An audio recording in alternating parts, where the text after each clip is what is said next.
Hello friends, இன்றைக்கி நம்ம என்ன பண்ண போகிறோம்னா தமிழ்நாடு ஸ்டைல் பள்ளிப்பாளையம் சிக்கன் செய்ய போகிறோம். இது வந்து நம்ம ஹைதராபாத்தில் இருக்கிறதுனால நம்ம இது ஹைதராபாத் பள்ளிப்பாளையம் சிக்கன் சொல்லி பேர் வச்சுருக்கோம். ஆனால் எந்த அளவுக்கு வருதோ அதை பார்த்துட்டு நாங்கள் கடைசியாக சொல்கிறோம். இப்போ நம்ம என்ன பண்ணியிருக்கோம்னா சீரகம் போட்டு நல்லெண்ணெய் ஊற்றி வெங்காயத்தை வதக்கிட்டு இருக்கோம். 2 வெங்காயம் போட்டிருக்கோம், 2 பெரிய வெங்காயம் போட்டிருக்கோம். நம்ம என்ன பண்ணியிருக்கோம்னா ஒரு 20 வரமகளை எடுத்து அதில் இருக்க விதையெல்லாம் தனியாக எடுத்துட்டோம். அப்புறம் ஒரு 3 பல் தேங்காய் வந்து நல்லா பீஸாக வெட்டியிருக்கோம், சாப் பண்ணியிருக்கோம். ஆமாம். அப்புறம் இஞ்சி பூண்டு பேஸ்ட்டு. இது வந்து ரசம் வைக்கிறதுக்கு ஒரு நல்ல அருமையான மிக்சர். அந்த மிக்சரில் என்னென்ன இருக்கும்னா 1.5 ஸ்பூன் சீரகம், 2 ஸ்பூன் பெப்பர், 2 பச்சை மிளகாய், 3 வரமிளகாய். இதை மிக்ஸ் பண்ணிங்கன்னா இதுதான் ரசத்தோட மெயின் இன்க்ரீடியன்ட். இப்போ நம்ம வந்து இஞ்சி பூண்டு பேஸ்ட் போட்டாச்சு. இஞ்சி பூண்டு பேஸ்ட் வாசம் போகிற வரையும் நல்லா வதக்குறோம். ஃப்ளேவருக்கு வந்து ஆட் பண்ணுறதுக்காக கருவேப்பிலையும் கொஞ்சம் போட்டாச்சு. இப்போ வந்து நம்ம மலைச்சாரல் மாதிரி வரமிளகாய் தூவி விடுறோம். இஞ்சி பூண்டு பேஸ்ட்டு போட்டு அந்த வரமிளகாய் தூவினோடனே இது நல்ல ஒரு ஃப்ளேவர் வரும். இந்த ஃப்ளேவர் வரும்போதே இப்போ சிக்கனை தூக்கி உள்ளே போட்டுறோம்.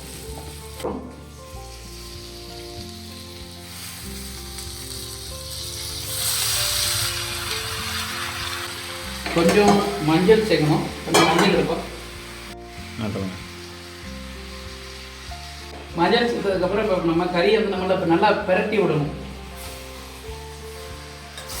இப்போ நம்ம வந்து பெப்பர் போட்டாச்சு. நெக்ஸ்ட் வந்து கரம் மசாலா போடுறோம். ஓகே, இதை கொஞ்சம் நேரம் வேக விட்டு லைட்டாக மிக்ஸ் பண்ணதுக்கப்புறம் தேங்காய் வந்து ஆட் பண்ணணும். நம்ம என்ன பண்ணுறீங்க? அழகாக போடுது. இப்போ நம்ம தேங்காய் வந்து ஆட் பண்ணுறோம். தேங்காய் தான் முக்கியமான ஃப்ளேவரு. நம்ம சிக்கனை வந்து மூடி வைக்க போகிறோம். சிக்கன் வேகிறதுக்குள்ளே இப்போ ரசம் வைக்க போகிறோம். ரசத்துக்கு வந்து புளியை ஊற வச்சு தண்ணி எடுத்துட்டோம். பட் எக்ஸ்ட்ராவாக நாங்கள் என்ன பண்ணோம்னா 2 தக்காளி இதிலே பிழிஞ்சு விட்டாச்சு. இப்போ இதில் என்ன பண்ண போகிறோம்னா பெருங்காயத்தூளை வந்து ஒரு 3 பிஞ்சு, 1 2 3, ஸோ 3 பிஞ்சு இதில் போட்டாச்சு பெருங்காயப்பொடி. ஸோ இது போட்டால் நல்லா.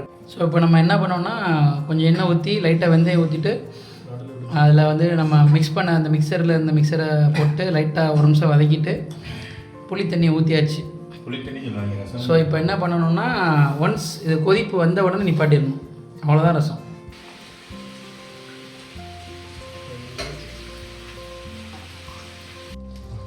ரைஸ் இப்போ நம்ம பள்ளிப்பாளையம் சிக்கன் செஞ்சு முடிச்சிட்டோம். ஹைதராபாத்தி பள்ளிப்பாளையம் சிக்கன் வாசனையே கமகமன்னு இருக்கேன். டேஸ்ட் பார்த்துட்டு நாங்கள் கடைசியாக ரிவ்யூ சொல்கிறோம். ராம, பள்ளிப்பாளையம் சிக்கன் எப்படி இருக்கு? ஏன்